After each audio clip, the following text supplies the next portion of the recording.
IDP Shing Habitatare, Adukimati Awa Setting Nanglam Habitat. Ngaransi Imphal East District ki Lamlai Kendri Manu channel ba Noada Relief Camp Hang Habitat. Mafam Maduda Lamlai Kendri Gualtabi Kul Asi Degi Lajina Tuna Lerpa Mushing Asi Lerapuni. Haiba Mafam Mashida Ashon Ana Nupi Angang Chehi Nori Anga Kayamasu Changja from Loduna Lady in Habitat. Madugi building Dugi Stairs Tamo Akogi railing amata yarom the habitat. Stair Gafams. Maduda Angang Nupi Masa Lady Bini, Pickly Bangang sing change on the Sanda Ribini, Maduda Tadana, Chiba Kurpatorogadi, a so open the Gadi, Karana died the Logodori, Masagi Maranai, Wagadoribra.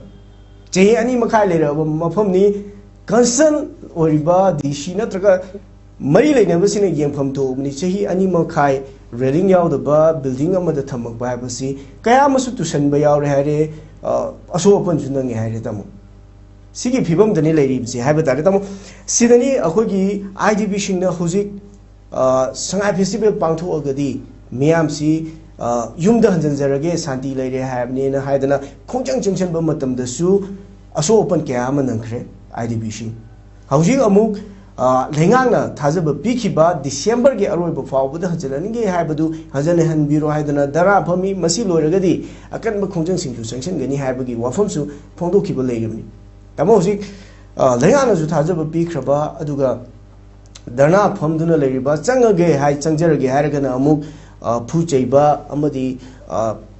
pamdaba thudokshing amuk thon ba haibitare masina tamo lakchining basi Mia Masina, Mayum has never Honabiki the Mukta, IDB Shingasina, Darnasi, Cam Queen of Pamba Matota, Gadorige, Chahika, Pamagadi, Pangadorige, Chahika, AGT Center, Rugadi, Pangadorige, Matamama, Irom Shanu Shamilana, Chahi Tratrugena, Hunger Strike, Chatakiba, Adugi Pibum, Amadala Kadoribra, Tamoka mining by Masimatans. Host. IDP की मतंग ही लादी IT तस्वीर ये वाकई में हम जल्दी interview को IDP की आवाज़ IDP की नुमाई तबा IDP सिंगी चंगरी बंग से कुछ तो मैं आमुझे तस्वीर ना एक दी इबिन नजू उरे एक हों नजू एक फिल की पोजीशन में खुंजे रहता है तो ना यहाँ कर गाने संदर्भ की PR से मोंग की PR नहीं बहुत तो ना MLA सही अभी की बलना की आज की ले IDP सिंगी ले बा हाँ है को तो तभी दिखो Ado, yang kan ngang roju MLA na Yangshali ay lambi na ay jaga pidana ay kona jadi ka ko si yari ko si mangi na te adi se IDP singi awa bagi hay ragadi ay koy MLA singi mai kendra lambi na adagi jaga pidana la heli ga na hay basum yaw bune ko dum koy dum yeng jaba hay dare ko aduna IDP kan thon mano ko nang jini IDP hay boy kan thon mano ba kari kita mak manipur ki manung da IDP thon la kan da lanjena ka dubile heli no ba Kuna hanya person jiko. Matu kita itu kan logo tak ba. Kuna hang belai ba kono aduna jiko na ina IDP sindai na tatan hajar bedo. Masa kita sing na ikoi si kaya am kui na ikoi si review isangin lam manung da ikoi si review na kaya am thandu no isangin lam manung da ikoi si mirot misiro na kaya am kile handu no masi question number ne aduna jiko da mo na IDP sing talibat demand si ikoi ngasagi lam lagi library ba dugumba ikoi Jagado, Stiari, Rom, the Cote have home to Koi section, IDP sing do Koi, Adu Awata, production section, like Koi Kapa, Court Panatagana, Pion Gray, and Young Jenning, Court. Young Jenning, they Koi, my Hamila Pilai, Tamaki, appeal to Germany, section like you, Ashwingam Yaudan, Honabu, Court. See the Kanda, Ashwingam Yorkana, Irnaitare, laying Binomilate, laying a domilate. The Wutabu, for Mayamamanga, I net of even in have what he's there. I net of even in have what he talk about Mikayori, go to mission to him, Makat section view, Haji ladies say koi tasing na thamoy siya na nushiba dagi ay koi awawa tara praja singge thamoy siya na nushiba dagi konjel laga moy awada para tra moy shoy dana bang am dana sinabi masingge koi stakeholder mayama to balanjar mayama to sagi library mayam jino khonna biban natana ay koi na thajare ay koi gi mapi yo pane le kangbu singna koi na ingin bigine habasidi ay koi kitang ay koi thajab khra wa lai maram di mogi Nanga iba mo ito suray mo ito film jina taka fina kuda kita mo ito bele mo tamjage then naman IDP sinay ko ito nagdi awa si kano host koi akak no matam khangde ko kay dongay si gadoy no kay dongay mo hinduy no natara kay dongay ko yung changdoy no kay dongay ko kay dongay ka taka ko hay pangam tri hawsi ko lanje loishelle na haibang bisulitri ko lanjin loishelle haibang mi ko bisulitri ngarang na handa mathongna phana sanguba aikogi MLA ma tamok kem chando aikogi kuki gi area sangu matamda kuki gi laiba IDP sing rak sangu matamda aikoi ti o nungsina bitam dam lakpi yare ko khanjaram bani ko adu yona taina bada mogi stakeholder mayamana threat warning ko tori myam du wiramani ko adum takwadi lanje ke dungai loshinu ko haibang am deb ko aduna haibang am gado mi su hosik laitreba natra ai tara ga dekho hosik ke do butai sara sahi tara sara helgan koi koi ning phangdra na tagna sahi kun sara helga koi ning phangdra ta ai ma sido khaganda ing to korkana be question lakre bako ai tara ga di kana ke damai na siduino question jibu bako ima lebak manipur ki damakta ai na thoi tha ba baduna miyang thoi tha dun part amani isagi lamda hanjanjarage isagi yumda hanjalan biu haibagi damakta ai sara helga itoma sijagadra question ma koi lakre bako ai tara ga di isagi yum isagi lam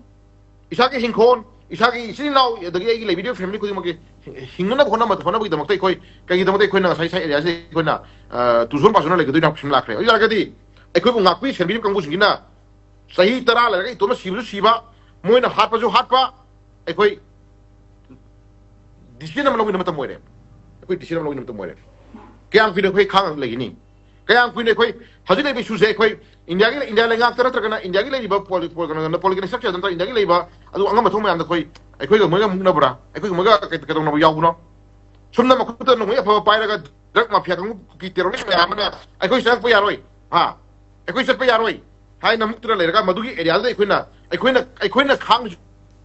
kana ga khang du no ai ta ga di labor product kuding shumangai not only for IDPs masih IDP wadana te IDP sai na kogi mayu me kai thado pikra kangbu sun na tana lal nangdaba hakiti mayu da leba pragashin ju mangai free moment ya halakra ba sat pa maning tono ya halakra ba jibaw bodai khoina IDP sin thu pota matre ko ekoi punna collective responsibility amaga lona na ekoi punna ekoi dai longmin na kang si ke dore ekoi sapsana kana ga thina ga dong na ba je khangdu min na matung ekoi thena ga dong mi do ekoi ga chaptana pe thena ba change ba ko adu ekoi pu ngakpi sin mi ga dong kangbu sun ji ekoi je hat kera tuk kera pareng lenghala no mena kapis kapsara snova hosko ye ga se let's see ai khoi bu ngaka do gidam tali ngak wedam tali ba thoi kan bigani lanthum kan gani ai khoi bu ngaka ni lai ba dugumba ai khoi anga ma thoma yam jina ai khoi je pareng lenghala ga hakki hasara snova no ye ga se let's see ga do ye ga se sida ke no su laite ko sida no su laite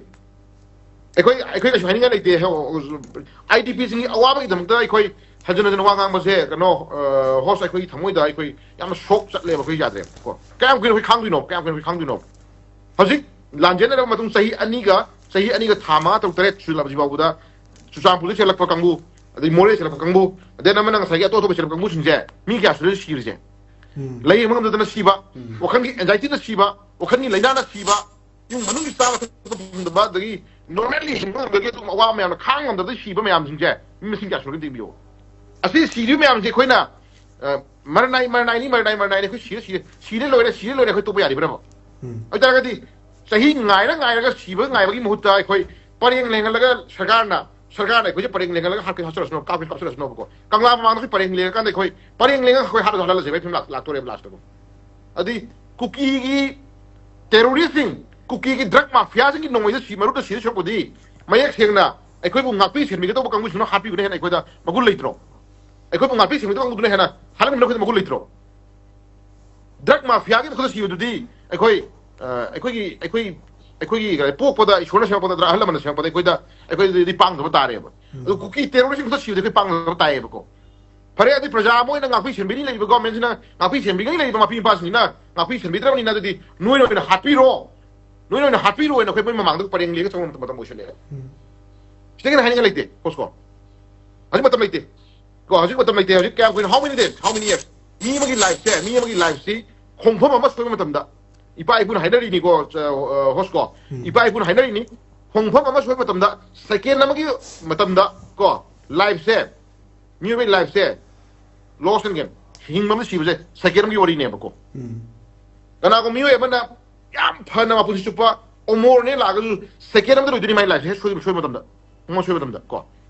ado sahi lisang sitna ma pa po de le ba dum ba khundai ta la ba dum ba projam ya je ekoi kayam kui ne koi kayam kui ne sahi le duno kaya kuina khang iduna pusun lai pusun je adun lai phim je khoi yam kana hiding a like de ko host aduna IDP sing je kana na sem no kana na ohen no ko kai dam to heli bna beje masi so hang amani then adu manipur je koi kanna bi dama ai khoi bu hat kan yana koi threat tori badu kumba kuki terrorist drug mafia jing ko sibai mauta ai khoi bu senbi gani hai ngak sibi thami kangus ni na ai khoi hal ma dun hen magul le hai phun tham jara kan dai khoi amma to collectively manipur thai pam do imai ben mayam chin no mayam any community mayam pun min kan manipur nak kan minazi ko manipur nak kan minazi manipur kan me khoi aroi ba thudang ga do ni ne khoi matan na le bi ara phun ja sai tham jagi